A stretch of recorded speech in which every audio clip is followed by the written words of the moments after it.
Кво вадис на единствена Македонија? Драги мои пријатели и пријателки, добар ден и добро вечер, добро утро, лека ноќ, пријатно ауфвидерзен, дагешен битешен и на сите можни јазици, здраво.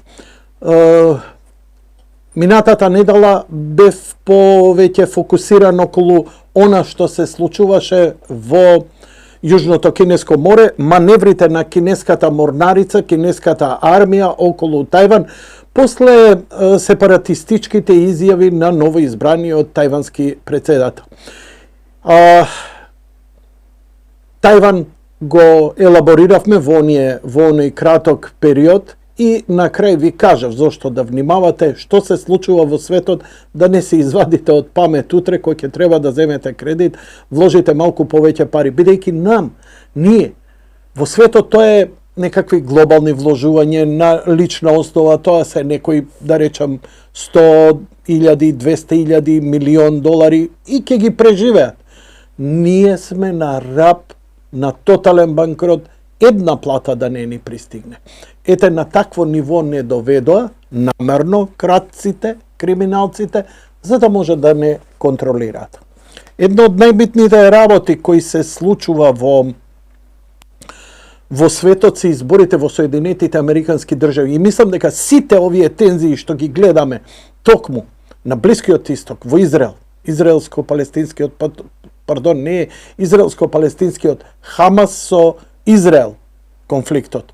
Потоа конфликтот со Иран, американците Иран, Израел, Русија, Украина е се за да се држи една висока тензија за да можат демократите да опстанат на власт.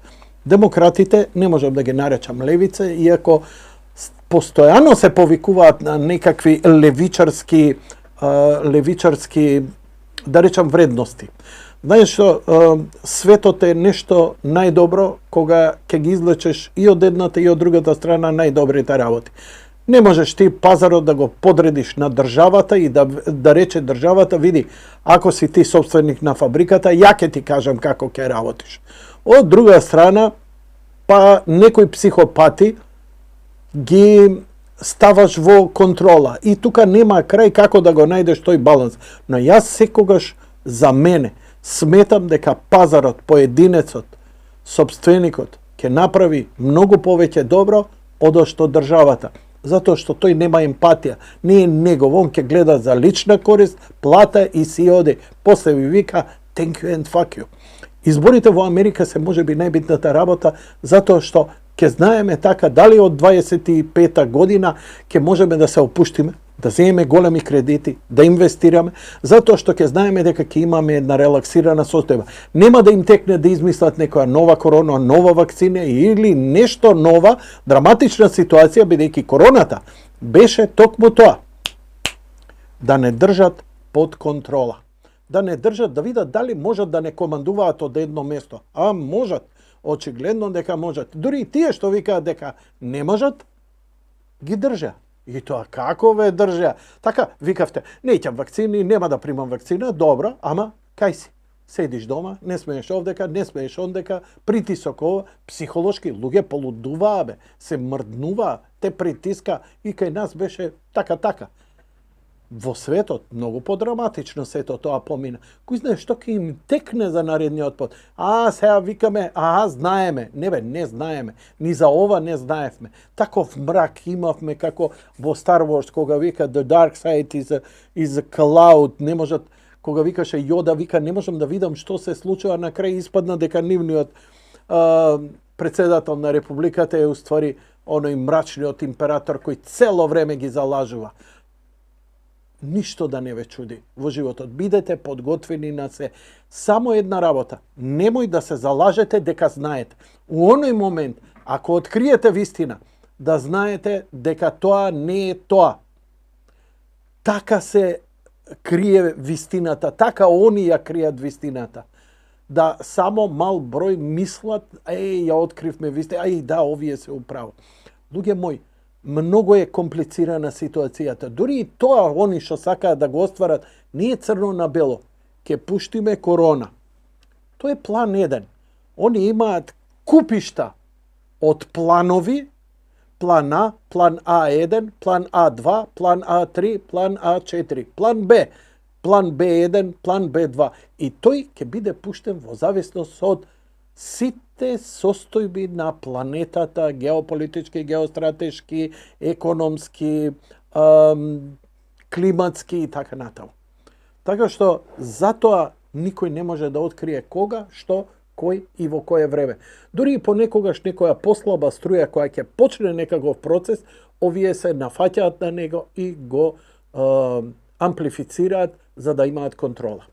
Но она што ме радува и што сум убеден и покрај сите теории на заговор е што Доналд Трамп има огромна поддршка од народот. Иако го судат и додека ова го снимам, веќе ќе биде јасно каква ќе биде пресудата против него на Њујоршкиот суд, која се обидува во едно нефер, вулгарно судење, како нашите што ги судеа за 27-ми, така се однесуваат и судиите, за да го елиминираат од председателската трка. Дали ќе им успее, тоа ќе видиме. Со ново фризурче, подкрасил малце косата, подобро изгледа вака, но зошто Трамп? Ве нервира. Ја разбирам дека има иритирачки карактер, но практично функционира човекот. Многу е поразбран, порационален, поправолиниски. Едноставно не работи за една или друга кауза. Негова кауза е функционалност на општеството. Не знае филозофија, он знае да менаџира. Он светот Америка ја гледа како една мултинационална компанија која има проблем. Кај има проблем, таму има проблем. Го решаваме проблемот. Ама не можеме зошто? Зошто? Затоа што имаме војна. Кај има војна, имаме во Русија, Украина. Иде во Русија и Украина, го средува тоа. Што е проблем со Европа? Тоа е проблем. Иде со Европа, им го решава проблемот.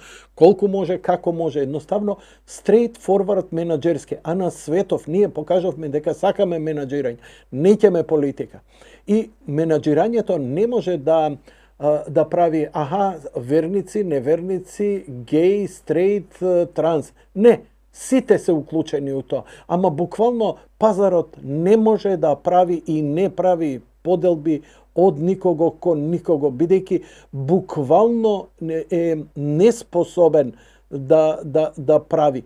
Единствено пазарот реагира кога вулгарно му се обраќаш, насилно принудуваш и кога сакаш да го правиш конзументот будала, како што, например, љубителите на пиво направија Bud Light да биде едно од најнеконзумираните пива на свет, затоа што иритираа со некој промил да покажат колку се толерантни, ставија како лице со кое треба тој што пие пиво да се идентификува трансродово лице.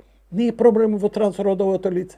Ма не се идентификувам со него. Ти сега сакаш да пијам пил со кој ја не се идентификувам. Бидејќи пазарот тоа е. Имам милион пива. Овдека вика, ова е пиво за мажишта. Океј, јас сум мажиште. Зошто да не пијам такво пиво? Не можеш да го принудиш човек. Ето, тука не се дојдени, они би сакале. И ова се све штик проби да видат до каде, како може да не контролира дури и на пазарот. Од друга страна, многу е загрижувачка состојбата со неговиот против кандидат Џо Бајден, кој покажува сериозни когнитивни проблеми, повторно разговара со духови, повторно утиња години, повторно има проблем со перцепцијата. Тоа е заради годините, едноставно го видовме тоа многу пати, но неговите не го пуштаат да си се повлече, да си има мирна и спокојна старост, туку од лукративни причини ќе го туркаат до крај. Неверојатно, можеби и заради неговата, да речам, когнитивна нарушена функционалност, за која се подготвува импичмент, и тоа дали ќе биде, не знам на вистина, но имаше сослушување веќе во Сенатот за покренување на импичмент на Конгрес комити. Така. И не знам како заврши искрено со тоа. Тоа се процедури, тоа е голема држава, она има сериозна структура и тука многу нема зафрканција. Во секој случај, ако постојат правни можности и ако се утврди, никој жив не ќе може да го спаси ако се утврди дека он е ментално неспособен да ја води државата, а остава таков печаток. Ја немам злобна мисла за него затоа што гледам дека е тоа кутар старец кој е манипулиран. Така јас го доживувам, да, тие манипулации чинат животи, многу животи. Инаку, тоа е тоа, работа на перцепција. Се сеќавате, светот уште му се клања. Колку го почитуваат еден Барак Обама.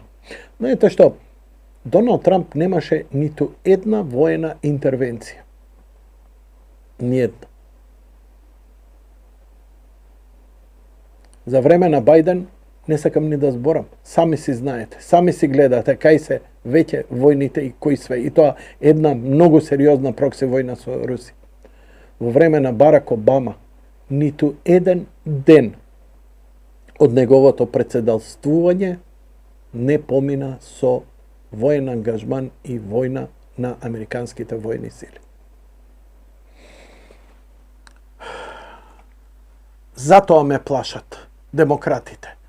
Затоа што во недостаток на способност за економија како нашиве, среќа што нашиве немаа моќ за конфликт да продуцираат меѓунационален, интернационален, било как.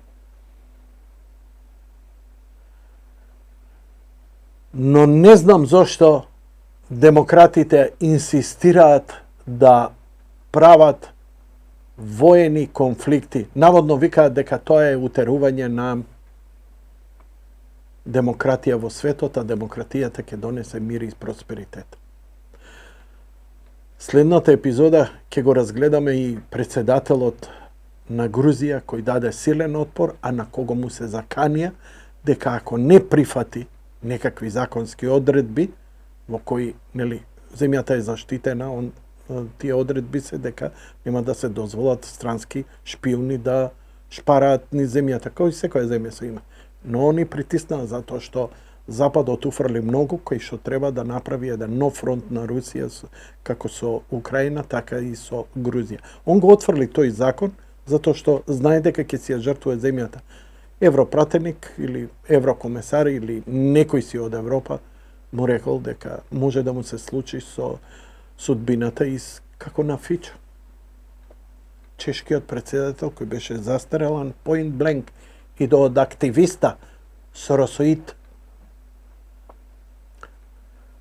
Менталната нестабилност лесно може да премине у радикализам, дали на лично или на пошироко, поглобално партиско движење или земја или групација.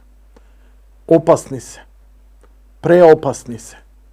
И во својата опасност сите ги обвинуваат и сите се грешка, само они се праведни, додека војудат војни и конфликти создаваат низ целиот свет. Победи ли Трамп, друга приказна. Друга приказна.